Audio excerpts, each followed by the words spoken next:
prazer, a honra de começar apresentando esse manifesto. O manifesto se intitula Unidade para Reconstruir o Brasil. Eu acho que já é um título que define bem qual é o conteúdo do manifesto. Foi um trabalho importante realizado por essas quatro fundações. Eu acredito que é uma iniciativa pioneira no âmbito da esquerda, reunir 5 fundações de partidos da esquerda e apresentar uma proposta de um manifesto que é o início de uma base programática. Esse manifesto, ele tem como característica, e é importante nós salientarmos, a busca de uma alternativa em comum. Uma alternativa, evidentemente, trabalhada conjuntamente por essas fundações. Eu não considero isso uma coisa tão simples, mas que nós temos alcançado. Por isso, é um pioneirismo muito importante. Eu quero acrescentar isso. Mas é necessário dizer que esse manifesto ele é o início de uma base programática convergente que pode permitir o diálogo e o avanço da convergência. Antes nós não tínhamos nem um tema para iniciar esse diálogo. Considero exatamente que esse esforço de construir uma base mínima programática convergente é um passo importante para esse diálogo e o progresso da convergência. É necessário, portanto, e esse tem sido o esforço, de construir um lastro programático nessa construção coletiva. É um esforço que não conflita, e é bom dizer isso, com as estratégias e táticas eleitorais dos partidos da frente de esquerda e progressista. Eu acho que nós respeitamos isso, mas eu acredito que esse esforço é um lastro programático que vai exatamente ajudar até mesmo a possibilidade de um pacto eleitoral de ampla união. E isso nós precisamos. Ou seja, nós estamos trabalhando desde agora para que esse lastro programático sirva de referência para uma unidade maior e até mesmo para um pacto eleitoral.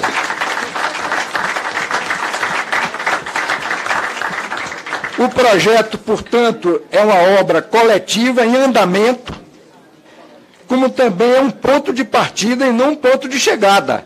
Por isso que nós convidamos outras organizações, instituições, personalidades, para que venham conosco dialogar.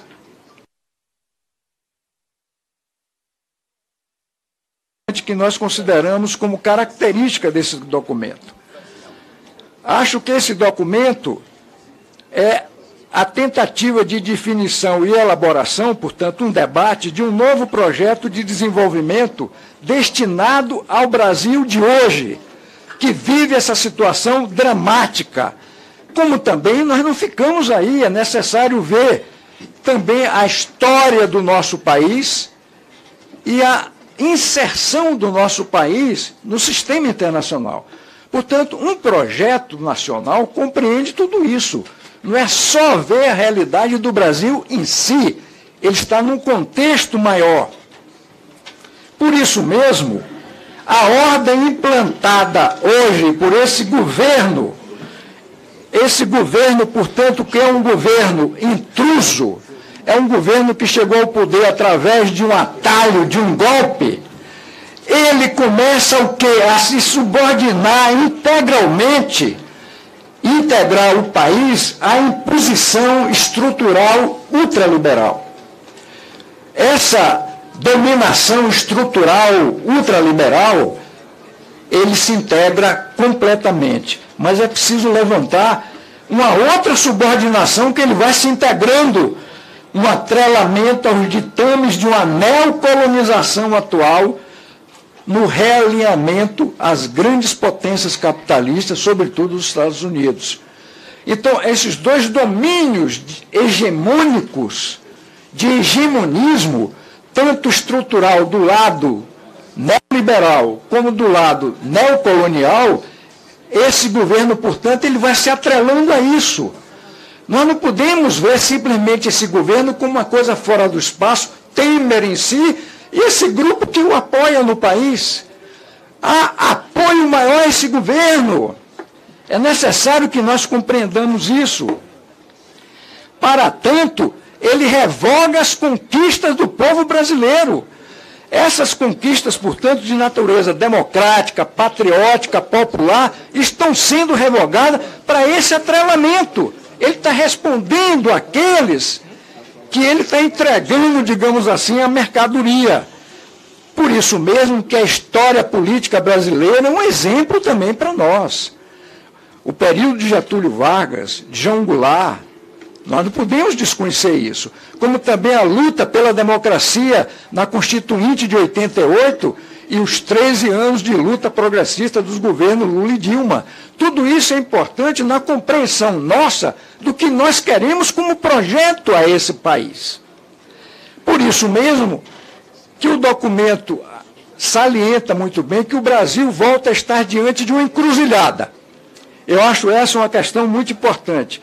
Ou o país se reencontra novamente na democracia, na soberania, no progresso social, no desenvolvimento, e, sobretudo, levando em conta que ele tem que contestar a subordinação do hegemonismo neocolonial e neoliberal, porque sem isso, evidentemente, nós não vamos enfrentá-los. Essa é uma questão, portanto, que a encruzilhada é essa. Ou então, nós vamos seguir o caminho da ordem atual contra o povo, a nação, imposto por esse governo intruso, que tem os partidos conservadores e forças econômicas importantes, tanto interna como externa, dando apoio a ele. Então, a encruzilhada é essa.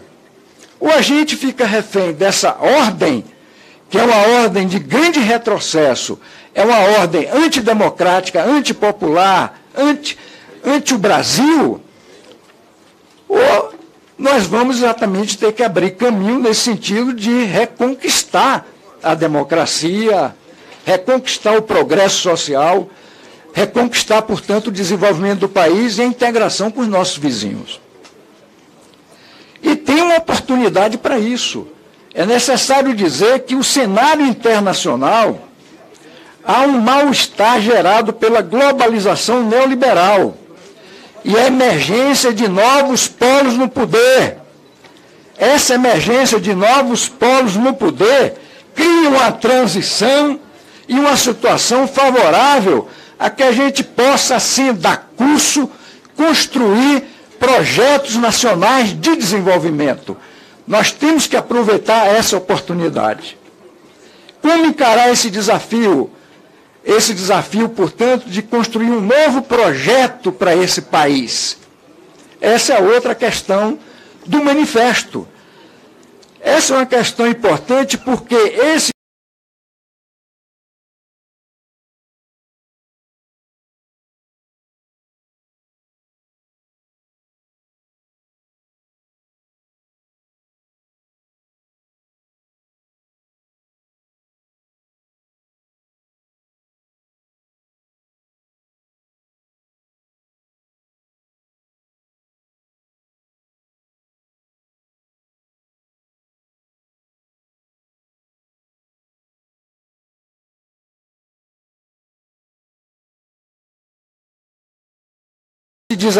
impor as condições dele nas eleições de 2018 é exatamente impedir a maior liderança popular do país ser candidata a presidente da República. Como também eles podem chegar até, casuisticamente, a mudar o presidencialismo no país e coisas más. Por isso, essa é uma questão importante que o trabalho da resistência, a unidade em torno de bandeiras da democracia, do progresso social, da soberania do país, da retomada do desenvolvimento e garantir as eleições as eleições desse ano, de 2018, essas são questões imediatas importantes. Ela se relaciona também com a proposta de projeto para o país, porque uma eleição de 2018, nós temos que apresentar para o povo brasileiro exatamente a nossa proposta para o Brasil. Então, a discussão desse projeto nacional é fundamental para ser apresentado nas eleições, vai além das eleições e pode ser um fator importante de referência para nós e para a esquerda. Por isso que é importante considerar que um projeto, portanto, na compreensão desse manifesto, ou debate de um novo projeto nacional de desenvolvimento, se busca esse lastro programático de referência. Esse projeto, pelo que diz o manifesto, ele é sistêmico e articulado. Um projeto sistêmico e articulado, ele tem que ter como centro convergente os grandes desafios do país. Não pode ser um amontoado de temas, de questões, um somatório de questões, não. Nós não podemos cair, portanto, mais no setorialismo ou numa posição puramente conjuntural ou do curto-prazismo. É necessário, portanto, um sistema articulado, isso é que é o projeto, com uma linha condutora que são os grandes desafios nacionais. Esse é que é o centro. E esse projeto tem uma visão fundante. A visão fundante, isso é explícito no manifesto, eu considero isso essencial. A proposta no manifesto é de um projeto que articule de modo sistêmico a soberania nacional, a questão social, com ênfase na relação das desigualdades e afirmação da causa democrática. Essa é a articulação sistêmica de um projeto como esse. Não é uma coisa, não é isso, é aquilo, é a soberania ou é a desigualdade? É o progresso social ou é a questão da retomada? Não, há uma articulação sistêmica.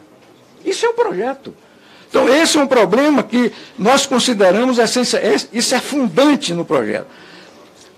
Afirma também, e ganha relevância, um desenvolvimento soberano autônomo para realizar as potencialidades do Brasil e do povo. Eu não acho que, sem esse desenvolvimento nacional soberano e autônomo, como que nós vamos realizar toda essa potencialidade do Brasil e do seu povo? Nós vemos exatamente por esse ângulo. As reformas estruturais democráticas também articuladas esse novo projeto. Esse projeto compreende também essa ideia de Estado Nacional e projeto nacional. Um projeto nacional não é simplesmente a nação em si. Ela se articula com um Estado Nacional soberano, forte. Se esse Estado Nacional soberano, forte, como conduzir esse projeto? Muitas vezes se pensa que é um projeto nacional, a nação em si. Não é. A questão essencial de um projeto nacional é um Estado Nacional soberano para conduzir esse projeto de desenvolvimento para o país. Essas questões assim que eu queria salientar como questões que são importantes. A questão nacional transcende a definição do que é nação, portanto. O que define mesmo esse Estado Nacional soberano. A reforma democrática na superestrutura é uma linha de força de um projeto como esse. Eu disse aqui que exatamente é um projeto articulado, sistêmico, voltado para os grandes desafios nacionais. Por exemplo, um grande desafio nacional, reforma democrática da superestrutura, reestruturação do Estado brasileiro. Essa é uma grande questão. Entra aí todas essas reformas que nós temos proposto, por exemplo, a reforma da mídia. Nós vamos permitir uma mídia que é exatamente monopolista, que a informação e a notícia é monopolizada em nosso país? Mesmo uma reforma do judiciário, é importante um debate como esse. Por isso que são questões que nós temos que exatamente levar em conta. A urgência da retomada do crescimento econômico é um outro grande desafio. Ou seja, para a retomada desse desenvolvimento econômico, o papel do Estado, dos bancos e das empresas estatais. E, sobretudo, levar em conta o papel de uma reforma tributária progressiva. A desigualdade no Brasil não se resolve, ou começa a se resolver, sem essa reforma tributária progressiva, que tribute os detentores de fortuna e rendas elevadas. Portanto, esse é um outro grande desafio para nós. Nós não conseguimos fazer isso. Nova política macroeconômica. Nós vamos ficar exatamente ao sabor de juros altos o tempo todo e de câmbio extremamente valorizado artificialmente durante muito tempo em nosso país. Então, essa é uma outra grande questão. Por quê? Porque, para nós, entra aqui um outro grande desafio, a base material da sociedade. Grande mobilização produtiva. O enfrentamento do grande desafio nacional de reindustrializar o Brasil. Esse é outro grande desafio. De meados de 80 para cá, o Brasil se desindustrializou e acelerou a desindustrialização. Então, esse é um grande desafio. Essa é uma grande questão. Como dividir renda? Como exatamente nós conseguimos ser mais igualitário com uma sociedade que industrialmente é atrasada? Nós pensamos que salário de qualidade sem uma indústria avançada não existe. Isso é no mundo inteiro, não é no Brasil. Então, esse é o outro grande desafio. O meio ambiente, a universalidade dos direitos fundamentais, o papel estratégico da educação no desenvolvimento nacional, a emancipação das mulheres e os direitos civis, a liberdade identitária hoje em nosso país, o papel estrutural que tem hoje a luta contra o racismo, o papel exatamente dos índios em nosso país, que é um papel estrutural fundamental, não é uma questão secundária. Tudo isso, portanto, companheiros, são desafios. Por isso, o projeto, para concluir, é um projeto sistêmico, articulado, que tem como centro exatamente os grandes desafios nacionais, que eu citei aqui alguns. Esse é exatamente o tema para o debate. Nós achamos que esse é o leito para o debate, para o diálogo e o debate. Aqui sim nós podemos nos orientar e progredir em termos de convergência. Esse foi, portanto, o esforço dessas fundações, um esforço conjunto, um esforço articulado, e considero que foi um êxito muito grande. Esse manifesto é um começo. Como eu disse, é uma base para o diálogo e um progresso, portanto, para que a gente se entenda mais e progrida em termos de convergência. A grande confiança, portanto, que as fundações têm é que, com base na ampla maioria da nação, a gente possa retirar o país da crise, encaminhar esse país para um grande destino. Esse é um grande país, um grande povo. Não é uma ilha, não é um país qualquer, com grandes recursos. Pode sim ser um país que tem a sua geopolítica própria, uma inserção soberana. Tem sim um grande projeto para esse país, para se transformar numa grande nação solidária com o mundo e pela luta pela paz. Muito obrigado.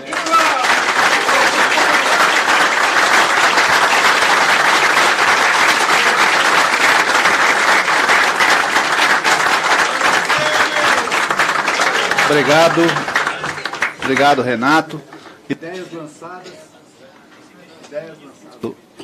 Ideias lançadas, agora o desafio está lançado, né? E para pensar mais esse desafio que nós temos, antes de passar para o próximo, o Carlos Lupe, que vai nos abrilhantar com a sua fala, vou anunciar aqui a presença da deputada Jandira Fegali, PCdoB, Rio de Janeiro, que veio aqui nos abrilhantar. Deputado Rubens Ottoni, do PT, o ex-ministro Miguel Rosseto, está aqui também, deputado Henrique Fontana, do PT, o coordenador nacional da CMP, Fred Vasconcelos, a ex-ministra Emília Fernandes, ministra de Política das Mulheres do governo Lula, Tereza Campelo, ministra de Desenvolvimento Social e Combate à Fome do governo Lula. Vou anunciando aí no decorrer das falas as demais presenças aqui. São pessoas que são importantes, que estão todos presentes aqui para a gente pensar o país. Vamos ouvir agora nosso camarada Carlos Lupe.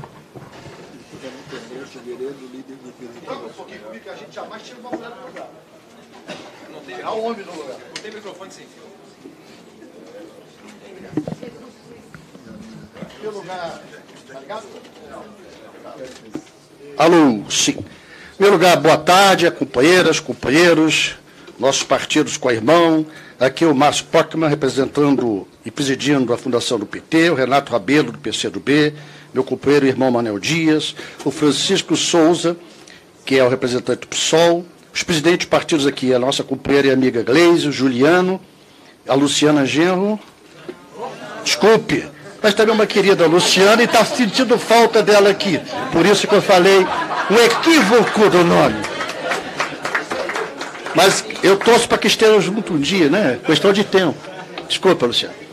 Mas eu penso que o nosso querido companheiro, irmão de luta e de trajetória, Renato Rabelo, já disse as teses mais importantes que tínhamos que dizer hoje. O mais importante para mim é o ato político. É nós podermos estar juntos em um momento que estamos olhando para o Brasil. Imaginar que acabou a luta de esquerda contra a direita é ser muito ingênuo no mundo atual. Hoje é muito mais sofisticado. Em outras épocas, os tanques estariam na rua a nos ameaçar.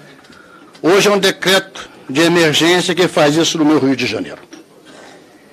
Antes, a força nos calava, nos impedia de usar a tribuna. Hoje o dinheiro faz isso com muitos também. Infelizmente, a situação do Brasil hoje é uma situação ímpar na sua história.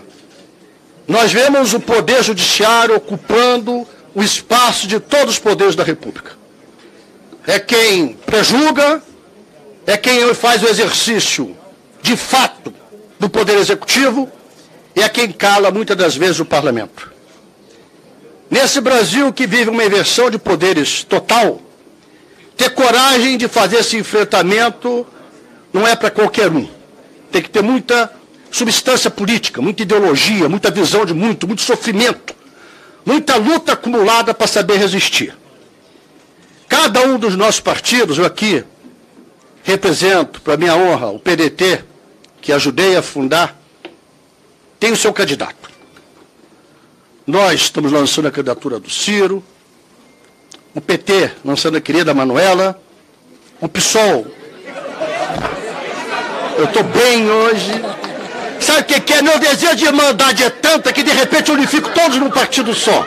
É o desejo, é a vontade. Sonhos de quimera. Sonhos de quimera. Tudo vai terminar junto ali no final. Com certeza, esse documento é o prenúncio disso. Mas cada um de nós, e o PT com a candidatura do Lula, obviamente, cada um de nós tem a sua proposta para apresentar para a sociedade, seu projeto para apresentar, suas teses, suas candidaturas. Isso é mais do que democrático, isso é mais do que válido, isso é do processo que a gente vive desde o começo dessa nova democracia do Brasil, na primeira eleição presidencial de 1989, que, no meu ponto de vista, vai ficar muito parecido com o que nós vamos viver nessa eleição de 2018. Mas independente das nossos projetos partidários, individuais, coletivos, pessoais, nós temos que estar juntos para pensar no Brasil e em soluções para a nação brasileira. E eu penso com o companheiro Maneca, Manuel Dias, meu companheiro da querida Santa Catarina, que aqui representa a presidência da Fundação.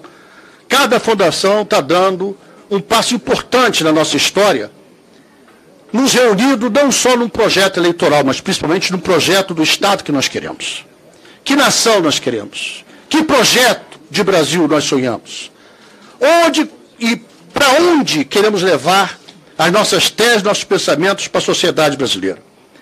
Nós não podemos nos assustar com a criminalização da política. Ao contrário, agora, mais do que nunca, nós temos que afirmar os partidos, afirmar os nossos princípios, afirmar nossas identidades, afirmar nossa ideologia, porque não há outra solução no campo democrático que não seja através das representações partidárias para que o povo brasileiro encontre seu caminho. Todo o resto é falso.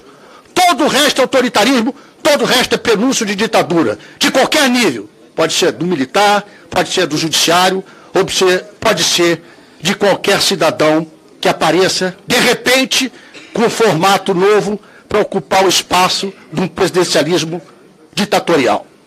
Esse gesto de hoje, na meu modo de ver, é um gesto que configura para a sociedade brasileira que estamos pensando muito próximos, muito parecidos, principalmente a nossa identidade com o povo brasileiro.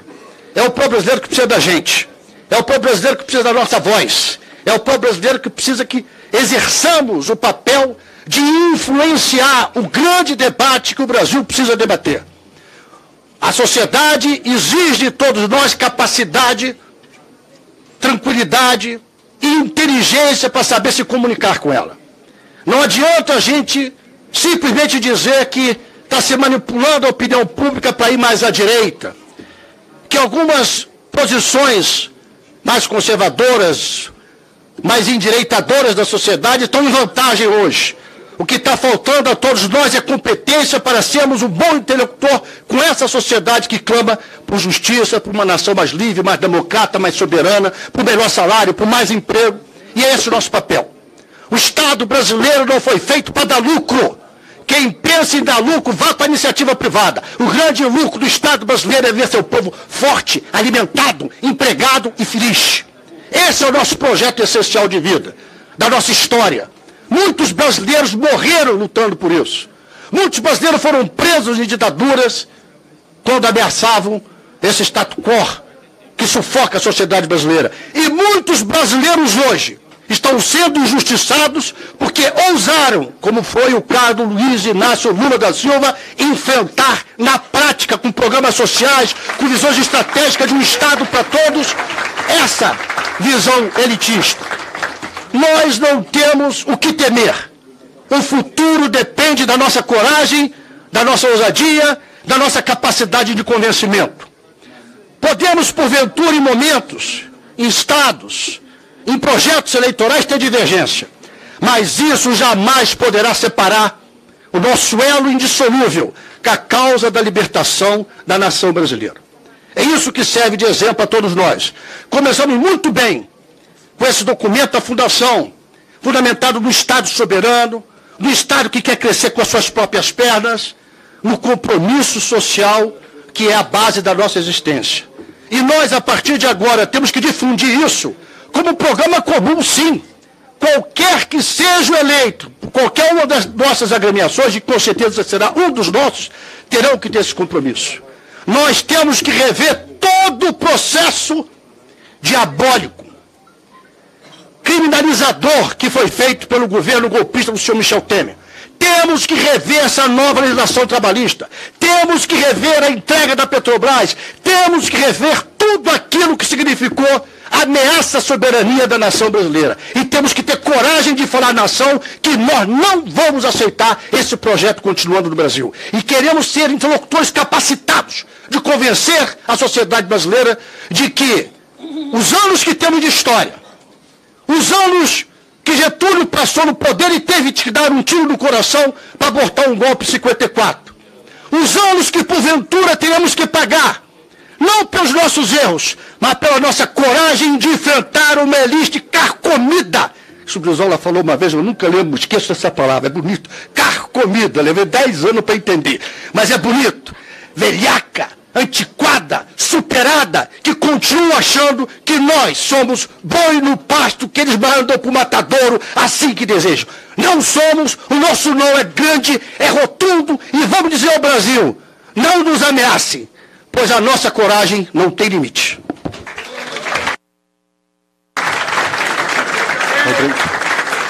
Obrigado. Obrigado, Carlos Lupe.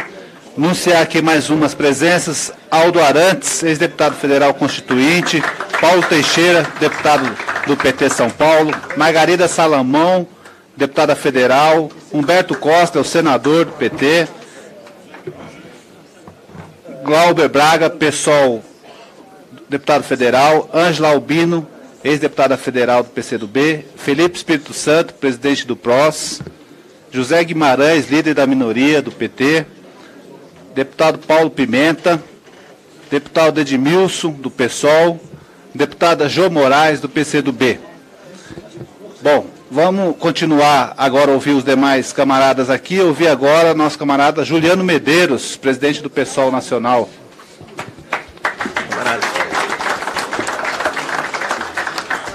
Muito boa tarde, companheiros, companheiras.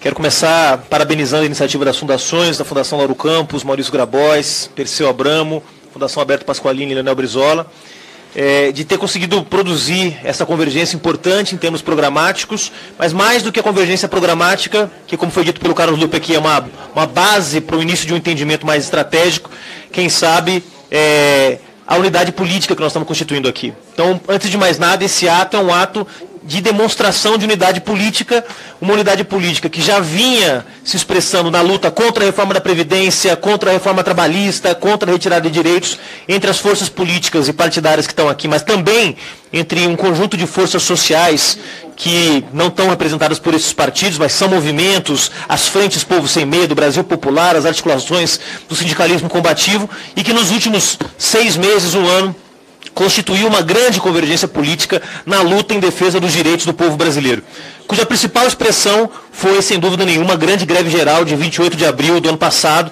que foi a expressão máxima da unidade e da convergência política que conseguiu se produzir num amplo campo, para além, inclusive, da esquerda, em favor, em defesa dos direitos do povo brasileiro. Então, antes de mais nada, saudar essa iniciativa, porque ela é, sem dúvida, a expressão de um esforço, porque não é tão simples construir uma convergência como a convergência que nós estamos construindo aqui, que não é uma convergência eleitoral, ou que não é uma convergência em termos estratégicos, como foi aventado pela imprensa em diversas reportagens na imprensa durante a última semana, mas que é, sem dúvida nenhuma, uma tentativa de constituir respostas comuns à ofensiva conservadora que o Brasil vive já, não só nos últimos 2 anos, mas já também, mesmo antes do golpe, uma pressão para a aplicação do ajuste fiscal e da retirada de direitos do povo brasileiro.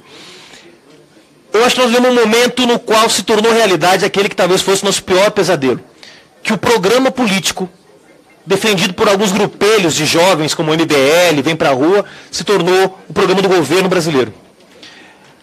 O programa do golpe de abril de 2016 tem 3 bases fundamentais.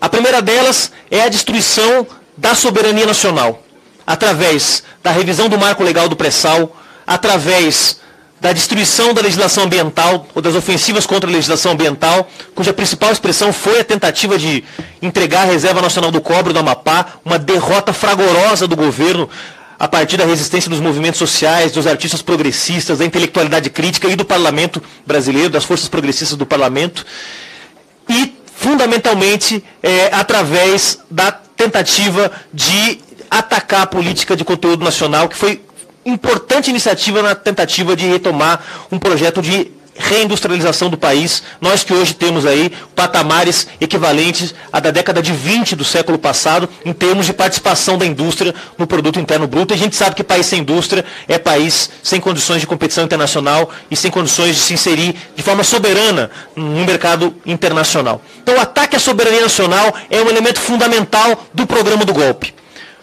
Outro elemento, outra linha de ataque do golpe ao Estado brasileiro é o ataque aos direitos sociais. A destruição da aposentadoria, do direito à aposentadoria, a destruição da legislação trabalhista, a lei das terceirizações, o congelamento por 20 anos dos investimentos públicos nas áreas sociais, representa não só uma tentativa de retirar o Estado como provedor dos serviços públicos fundamentais, mas de alterar e transformar a própria natureza do Estado brasileiro, que foi fundada a partir do Pacto Social de 88 como apesar dos pesares, provedor mínimo de alguns direitos, e no caso da saúde e educação, não provedor mínimo, provedor máximo desses direitos, principal provedor desses direitos. Então o ataque aos direitos sociais no Brasil é um outro elemento fundamental do golpe, em torno do qual talvez nós tenhamos constituído mais unidade. Porque se trata não só de destruir o Pacto de 88, mas destruir inclusive conquistas anteriores ao Pacto, como é o caso da CLT, que é uma conquista dos trabalhadores e do movimento operário brasileiro no início do século passado. Mas há um terceiro componente que constitui o programa do golpe, é o ataque à democracia. O ataque à democracia não se encerrou com a destituição de uma presidente legitimamente eleita. O ataque à democracia a partir da destituição de uma presidente democraticamente eleita, com a qual nós do PSOL tínhamos muitas divergências, sobretudo no momento do golpe em que ela aplicava um ajuste fiscal recessivo contra os trabalhadores, mas a destituição desta presidente legitimamente eleita foi o início de uma ofensiva contra o sistema democrático, através da judicialização da política, cuja expressão máxima é a condenação sem provas de um ex-presidente da República. Esta é a expressão máxima do ataque à democracia que está em curso no nosso país desde a destituição da presidente Dilma Rousseff. Mas não só isso. Além da condenação sem provas e do processo de judicialização da política brasileira, também há outros ataques à democracia. A tentativa do governo Temer e de seus aliados no Supremo Tribunal Federal e no Parlamento Brasileiro de constituírem um tal de semipresidencialismo é, sem dúvida nenhuma, o maior risco ao qual a democracia brasileira e o sistema representativo estão colocados. Mas não só isso.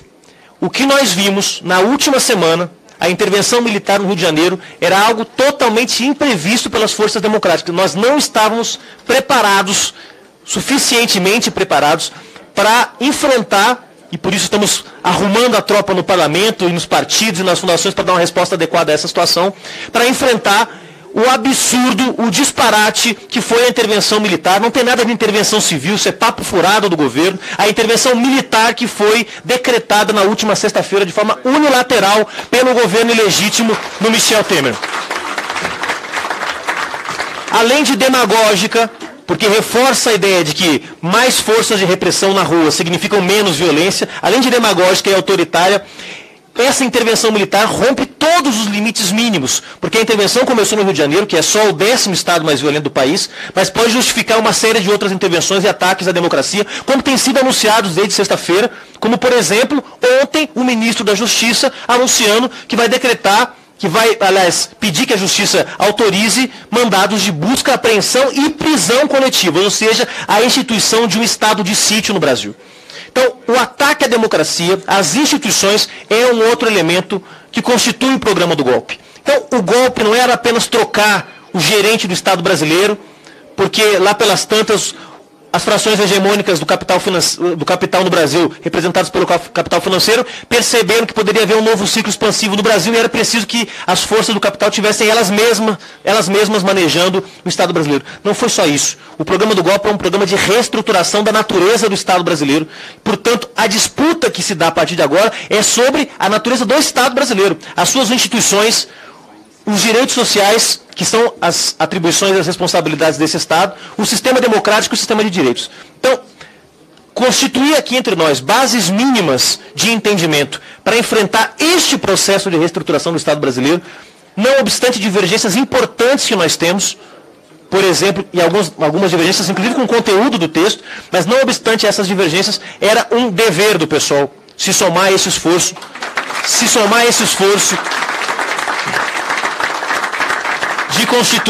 de constituir essa convergência. Para terminar, nos últimos minutos que restam, eu queria falar um pouco sobre o ciclo político que se inicia com o golpe e sobre os nossos deveres, as nossas tarefas.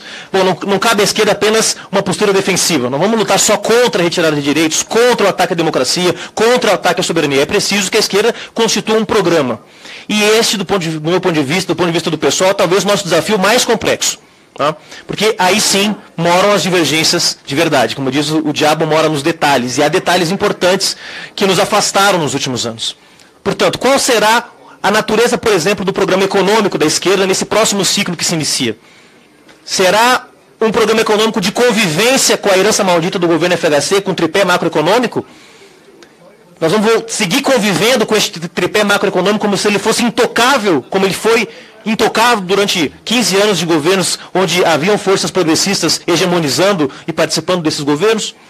No caso das políticas sociais, qual é o caráter da expansão das políticas sociais no novo ciclo, no novo programa que a esquerda propõe?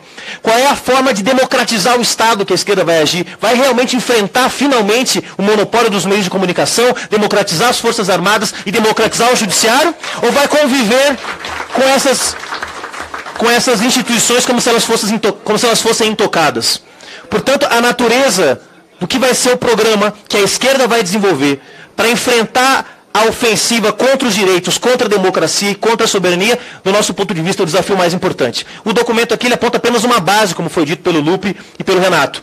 Falta muito a partir daqui para que se construam convergências realmente relevantes, em termos, por exemplo, de direitos sociais, política econômica, soberania e democracia. Mas, sem dúvida nenhuma, é o componente, como ponto de saída, muito positivo para o debate que nós estamos fazendo aqui. Para terminar, é importante que, junto com esse programa, a esquerda também possa ser capaz de reinventar algumas práticas. E termino com isso, porque isso é muito importante para nós no PSOL e tenho certeza que é importante para os demais partidos também. É preciso compreender que o programa histórico da esquerda, em defesa do salário, da terra, da soberania e da democracia, precisa ser hoje complementado com outras agendas políticas que ganharam força, como o feminismo, a luta contra o racismo, a luta contra a LGBTfobia, a luta contra a política repressiva, contra as drogas e, modéstia à parte, sinto que essa foi uma contribuição importante do pessoal a esse documento. Nós inserimos nesse documento, sugerimos e as demais fundações acolheram a nossa sugestão, não só essa como outras, de que era importante rever completamente hoje o marco legal do combate ao tráfico de drogas, para tratar o problema das drogas como um problema de saúde pública e não um problema de polícia, porque a partir desta compreensão é possível fazer frente à ofensiva conservadora, por exemplo, representada pela intervenção militar no Rio de Janeiro da última sexta-feira. Então, além de pensar um programa que represente uma resposta ao passivo histórico que esta burguesia brasileira jamais permitiu que fosse sanado em defesa dos direitos, da democracia, da soberania, portanto, salário, terra, soberania nacional, o programa histórico da esquerda, atualizar este programa com uma nova agenda política que, queiramos ou não, companheiros e companheiras, já está posta, já é parte da realidade e tem que ser incorporada pela esquerda, sob pena de que nós sejamos uma esquerda anacrônica, ultrapassada e incapaz de responder os problemas do povo brasileiro. Muito obrigado. Obrigado, camarada Juliano. Anunciar mais a presença de alguns camaradas aqui que estão presentes, a senadora Vanessa Graziotin, PCdoB, a nossa companheira senadora Lídice da Mata, PSB, deputado federal Orlando Silva, do PCdoB São Paulo, Carlos Aratini, do PT, Davidson Magalhães, PCdoB, um representante da fundação do PRB também está presente. Não consegui pegar o nome aqui, se puder chegar à mesa, importante. A deputada Benedita da Silva, do PT, deputado Daniel Almeida, deputado Barreto, do PSB, Paulão, do PT, Alagoas, Chico D'Angelo, PT, Rio Grande do Sul, senador Lindenberg Faria. Lindenberg. Rio de Janeiro, Chico. Ah, é Rio de Janeiro. Desculpa aí. Bom, vou passar agora a palavra, Lindenberg Farias, Nilton Brandão,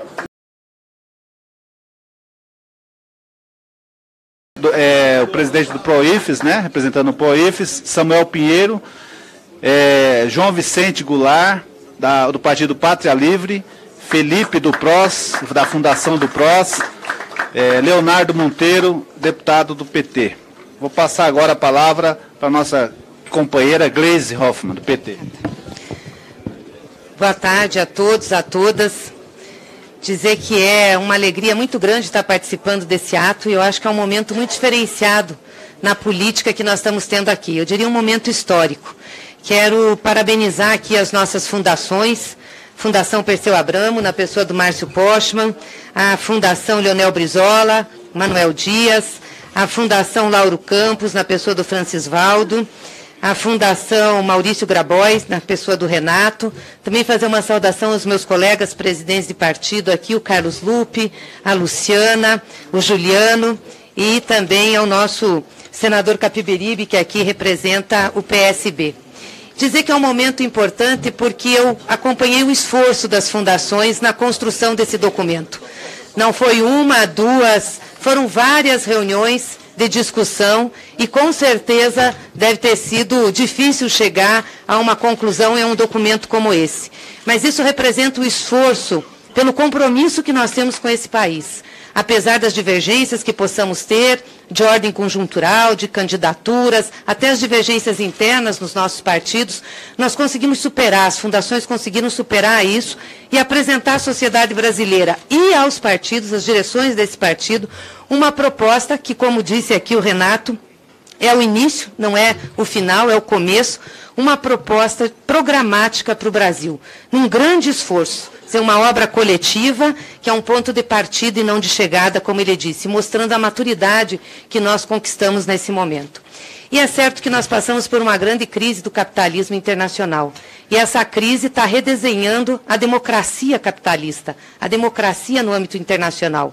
E não poderia ser diferente aqui no Brasil. Ainda mais com uma elite ou uma classe dominante tão conservadora que nós temos, tão retrógrada, nas palavras do nosso presidente Lupe aqui, tão bem conceituada, chega aqui com muito mais intensidade.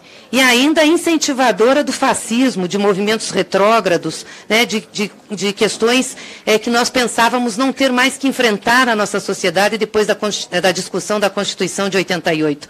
Vivemos novamente com um debate e uma discriminação forte em relação aos negros, às mulheres, à população LGBT. Enfim, é um momento muito difícil para o Brasil. O que nós temos, na realidade, é uma anormalidade institucional no Brasil. E uma anormalidade no sistema político. O pacto que nós fizemos em 1988 com a Constituição foi rompido. E foi rompido no tripé que dava sustentação.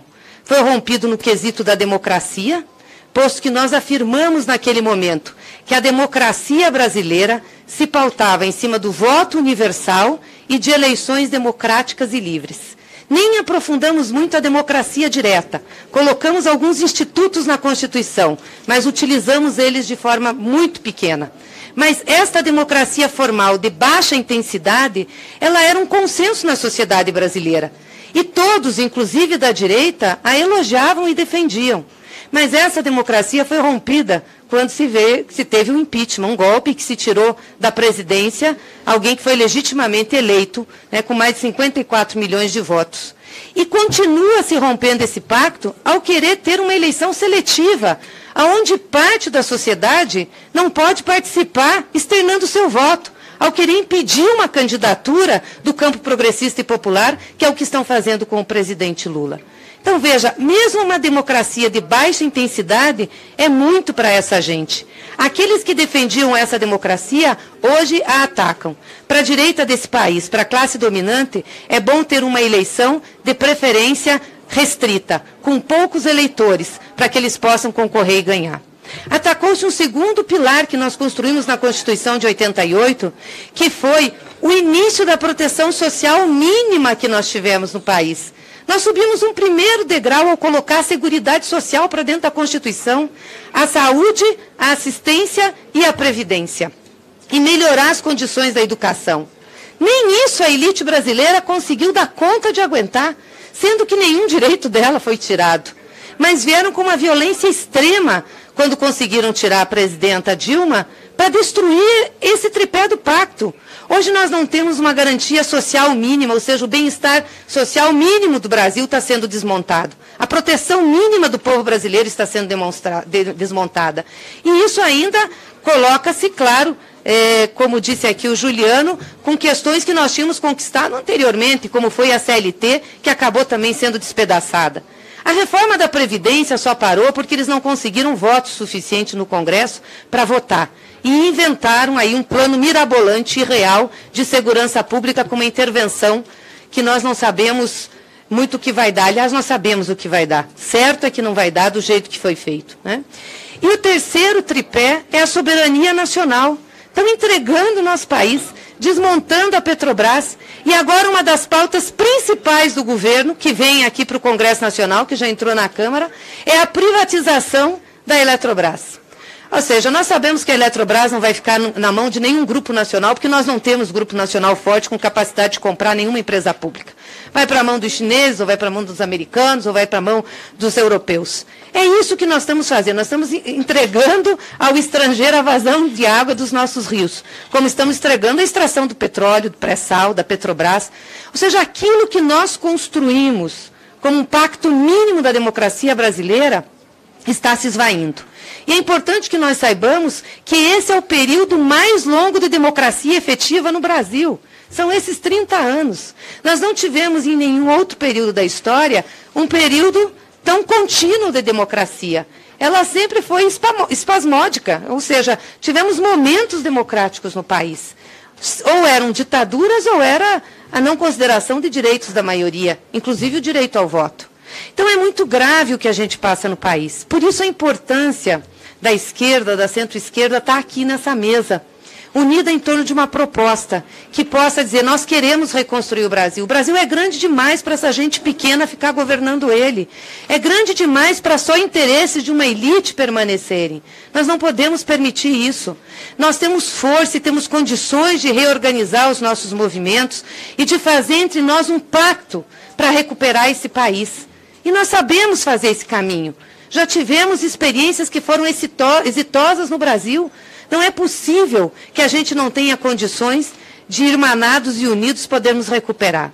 Então, quero dizer que esse momento é um momento muito, muito importante para o processo que nós estamos vivendo. Por isso, eu quero parabenizar novamente aqui as nossas fundações e espero que não pare aqui, que a gente continue esse debate. São várias propostas e desafios.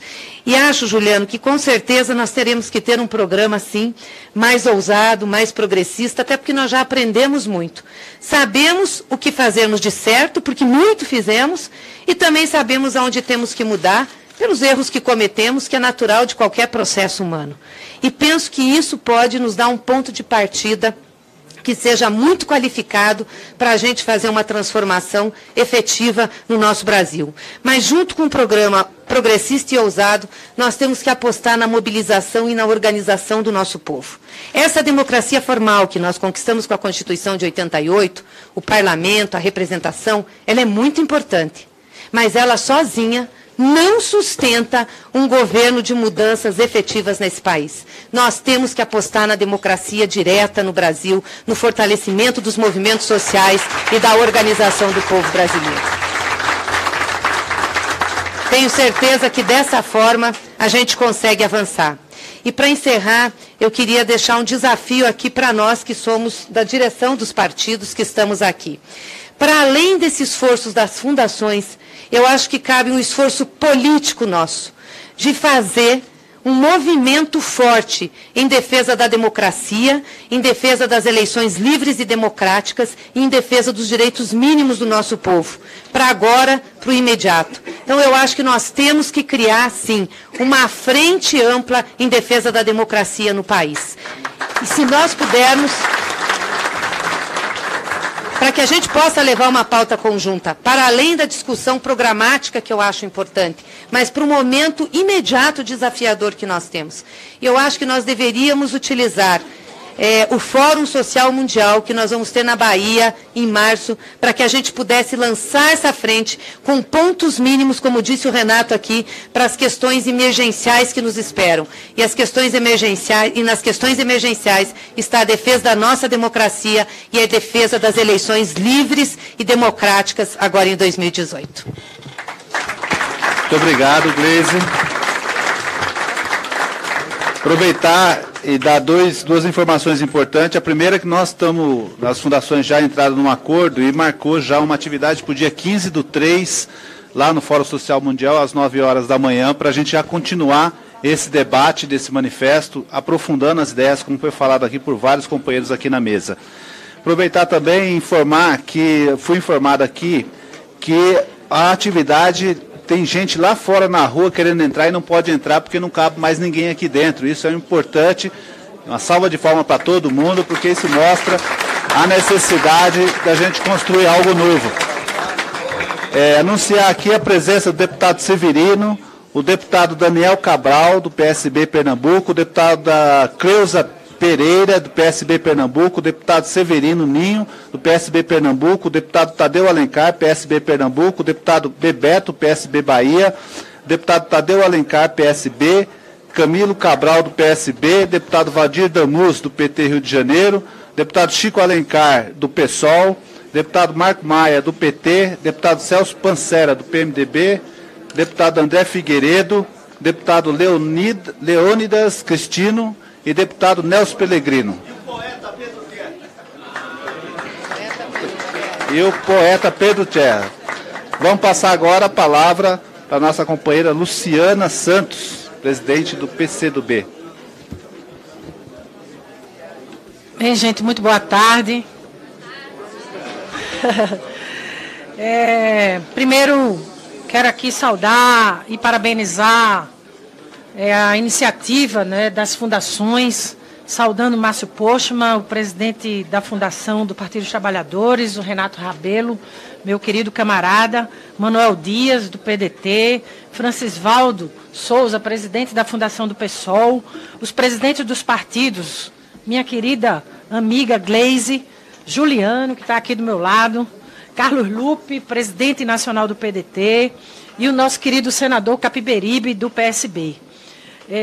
De fato, como já foi dito aqui por muitos, essa é uma tarde histórica. Nós estamos aqui unidos exatamente para retomar os rumos do Brasil. Essa reunião das forças de esquerdas democráticas comprometidas com a soberania, o progresso social e a democracia se reúnem independente das suas táticas eleitorais. Porque aqui nesta mesa tem os partidos com 4 pré-candidaturas a presidente da República. Mas aqui nós nos reunimos com o intuito de forçar e debater cada vez mais os caminhos e o destino do Brasil. Um destino do Brasil que precisa estar à altura dos desafios da nossa época. E eles são grandes. Um Brasil que vive numa encruzilhada histórica, como bem aqui pontuou Renato Rabelo. Encruzilhada por quê? Porque, além dos 10 anos de crise do capitalismo que nós estamos vivendo, nós estamos vivendo um golpe de Estado, um estado de exceção. Uma imposição de um projeto de nação que nunca passou pelo crivo das urnas, de retirada de direitos brutais, como é a distribuição de renda, a desigualdade regional, o salário mínimo, a expansão das universidades públicas, tudo aquilo que diz respeito ao mínimo, ao Estado mínimo, esse sim, um Estado mínimo para garantir direitos, desenvolvimento nacional, está sendo retirado à força. Nós estamos vendo esse conceito do Estado mínimo e as últimas consequências. Ora, nós não somos a favor do Estado máximo ou mínimo. Nós somos a favor de um Estado que induza a economia do seu país, que possa garantir a inclusão social do seu povo, que possa garantir políticas que desenvolvam o setor produtivo sustentável do nosso país. Por isso, que em momentos como esse, nós precisamos nos agigantar. Há um veloz desmonte do Estado brasileiro, da estrutura mínima do Estado brasileiro, constituído nos tempos de Getúlio Vargas e de João Goulart. Porque, afinal, a retirada de direitos, as políticas públicas, essas, de alguma maneira, numa retomada dos nossos governos, nós ainda temos como recuperar. Mas há destruições da estrutura do Estado brasileiro, que elas são muito caras, porque há dias que valem por décadas. E eles estão desmontando a estrutura montada desse tempo, da Eletrobras, da Petrobras, do pré-sal, do conteúdo local, que é decisivo para que a gente pudesse ter alguma perspectiva de uma nação soberana, autônoma, que possa caminhar com nossas próprias pernas. Por isso, iniciativas como essa, aqui entendida como um ponto de partida, como uma base programática para a unidade de ação das nossas forças. Esse debate tem que ser contínuo e tem que ser coletivo. São iniciativas que têm que se traduzir no Congresso do Povo, que têm que traduzir na constituição de frente ampla essa que pressupõe setores que possam ter algum tipo de entendimento da defesa nacional, da defesa da nação e do país, de setores produtivos, e nós precisamos perseguir toda e qualquer contradição que possa haver nessa base social e política que impôs esse impeachment ao país. Portanto, a síntese que a gente pode extrair, que nos orienta, é que a existência de um Estado forte e soberano é um fator determinante para o país desenvolver e enfrentar os desafios do seu tempo, contemporâneo. Nós estamos há um pouco mais de 4 anos para celebrar o bicentenário da nossa independência. Não podemos abrir mão de termos um destino próprio. O Brasil possui todas as condições para responder às necessidades de nossa gente. Somos um país com enormes possibilidades, com riquezas naturais, um povo inteligente, inovador, criativo. Não há caminho para superar as profundas desigualdades do nosso povo sem o fortalecimento da soberania e do Estado Nacional. É por isso que destacamos a necessidade de um projeto nacional de desenvolvimento versus essa lógica de insubordinação, ou melhor, de subordinação aos interesses de outras potências. Como retomar o desenvolvimento de maneira sustentável? Para isso, enfrentar o desafio de recompor a capacidade de investimento do Estado. A reforma tributária progressiva, que taxe grandes fortunas, que possa taxar as rendas, grandes rendas do país, que reduza o imposto sobre o consumo.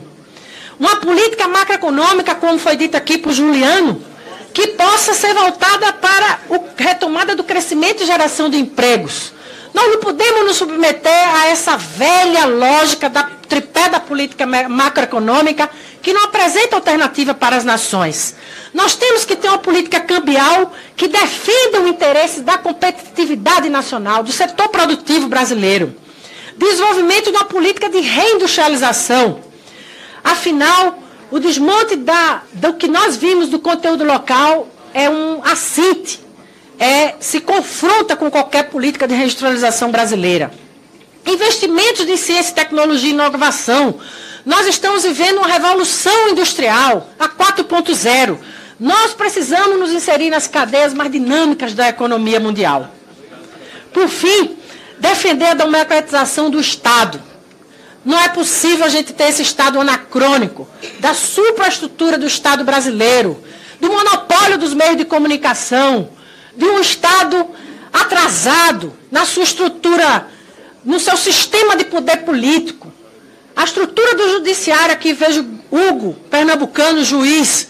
Não é possível ter essa estrutura do judiciário sem controle social, retrógrada, conservadora na estrutura do Estado brasileiro. Nós precisamos defender a democracia, que parece uma coisa óbvia, mas nós estamos vivendo um estado de exceção. Nós estamos precisando defender a chamada soberania do voto, a vontade popular. A questão democrática está no centro imediato da nossa tática. O neoliberalismo e o colonialismo só se impõem pelo arbítrio e pela força. E é isso que está acontecendo no Brasil. O arbítrio e a força. Eles, por outro lado, eles criaram um monstro. Eles não sabem o que fazer com esse estado de exceção que criaram. Tem nada mais, nada menos do que uma grande pedra no caminho. E essa pedra se chama o voto. As eleições de outubro de 2018. Existe a possibilidade de eles terem a 5ª derrota consecutiva nas eleições presidenciais no nosso país. E é isso que deve nos mover. A resposta mais contundente que a gente pode dar a esse arbítrio, a esse estado de exceção permanente, a eminente, a essa caçada que aconteceu com esse presidente Lula, que está em curso, é a possibilidade dessas forças, com 4 pré-candidaturas que estão postas na mesa, e algumas que ainda possam surgir, ter a capacidade política de ter unidade de ação, de estar a serviço da retomada desse projeto nacional de desenvolvimento e derrotar a direita novamente nas eleições. Firme na luta!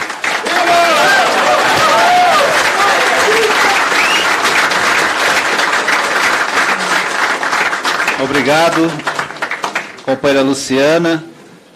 Anunciar aqui a presença do deputado Valdemar Pereira, Adelmo Leão, deputado Frei Beto, deputado Dagoberto, deputado Valdenor Pereira, do PT, Bahia, deputado Severino Ninho, do PSB, Pernambuco, e deputado Adelmo Leão, PT, Minas Gerais. E aí, passar a palavra para o nosso camarada aqui, representando o PSB, o nosso camarada João Capiberibe, vai fazer sua fala.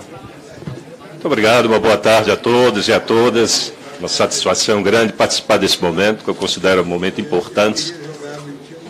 A unidade que nós estamos construindo através das fundações, eu cumprimento os presidentes das fundações e os presidentes dos partidos por terem apoiado essa construção, esse passo inicial. Eu diria que, na verdade, é um primeiro passo de uma longa caminhada. A unidade dos setores progressistas, da esquerda, dos setores democráticos da sociedade brasileira, não é apenas uma exigência do nosso partido, é uma exigência da sociedade brasileira diante desse impasse que desmobilizou completamente a sociedade. Veja, eu percebo, e todos percebem, que o desenvolvimento brasileiro foi ancorado em 3 pontos, ao longo de toda a sua história e até os dias presentes. Na exclusão social, com um longo período de escravagismo no Brasil, a destruição ambiental e a dependência externa. Isso percorreu toda a história do nosso país até os dias de hoje. Se mantém esses pilares do processo de desenvolvimento do Brasil. E politicamente, ao longo da história, cada vez que se avançava no processo democrático, nós teríamos uma ruptura. E nesses últimos 30 anos, não foi diferente. A ampliação da democracia, com a inclusão de amplos setores da sociedade brasileira, terminou fazendo com que as elites brasileiras se mobilizassem de uma maneira habilidosa, bloqueasse o avanço da democracia. A construção da unidade em torno desses 5 partidos, PT, PSB, PDT, PSOL e PCdoB, é, de fato, o marco inicial para ampliar esse processo.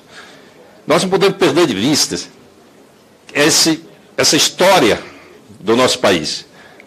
O Brasil republicano do século XX foi organizado por meia dúzia de homens brancos, e organizados para eles, sem nenhuma satisfação ao conjunto da sociedade brasileira.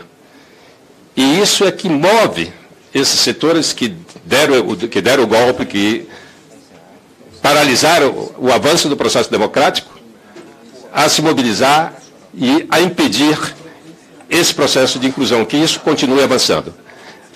É necessário, sim, a unidade, não apenas no ponto de vista programático, como bem identificou o documento. O documento traça um diagnóstico de problemas que são, de fato, que atravancam o desenvolvimento do país. Mas é necessário, sim, uma construção política para 2018. Nós não podemos perder de vista que, se nós marcharmos divididos, nós não vamos chegar a lugar nenhum. É necessário um esforço dos partidos políticos, ainda esse ano, para que a gente possa construir algo palpável, que a sociedade brasileira tenha confiança, ou que a gente recupere a confiança perdida do povo brasileiro. Isso aí é algo preocupante. E também tem nós, partidos de esquerda, partidos que reconstruímos o processo democrático brasileiro em condições de extrema dificuldades lá atrás. Trabalhamos em situações de clandestinidade, de difícil comunicação com as massas, mas nós conseguimos recuperar a democracia. E agora nos cabe essa nova missão, essa nova tarefa de recuperar a democracia perdida em função do golpe e em função do que está por vir. Porque esse decreto é apenas uma mostra do que está por vir. Já se fala na autonomia do Banco Central. Já se fala em várias outras ações propostas por um presidente não só ilegítimo, mas um presidente que está sendo investigado, acusado e com provas, né, cabais de que participa de uma grande quadrilha que assalta a sociedade brasileira. Então nós temos que construir de fato essa unidade. Temos que tratar de afastar aquilo que divergimos e buscar o consenso, buscar aquilo que pode nos consolidar como força política capaz de vencer esse momento de extrema dificuldade que o país está vivendo. Portanto, dentro do nosso partido, eu saúdo nossos companheiros do PSB aqui presentes, nossos deputados, senadora Lides que está aqui, não é? Estamos trabalhando no sentido de ajudar a construir essa unidade necessária e que, repito, é uma exigência da sociedade brasileira. Sem ela, nós terminamos caminhando para lugar nenhum. Era isso, muito obrigado. Muito obrigado, senador. Antes de terminar, anunciar aqui a presença da Graça Costa, secretária de Relações do Trabalho da CUT Nacional, e do embaixador Samuel Pinheiro Guimarães, também presente aqui na nossa atividade. E vamos tocar o hino. Antes de tocar o hino, quero só encerrar dizendo assim, que nós estamos lançando aqui, na verdade, ideias para um programa para o Brasil. Na verdade, uma política educativa pedagógica unificada. Porque na dispersão que nós estamos vivendo hoje, nada mais pedagógico do que a gente fazer esse exercício de debate de ideias.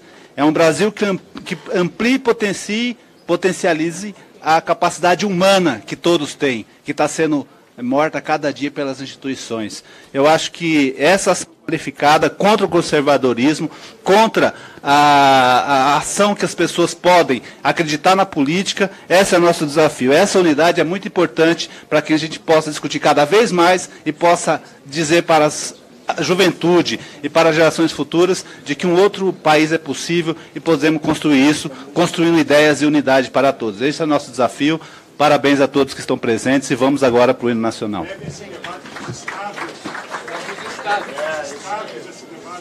Sim. Vamos levar para os estados e para todas as cidades.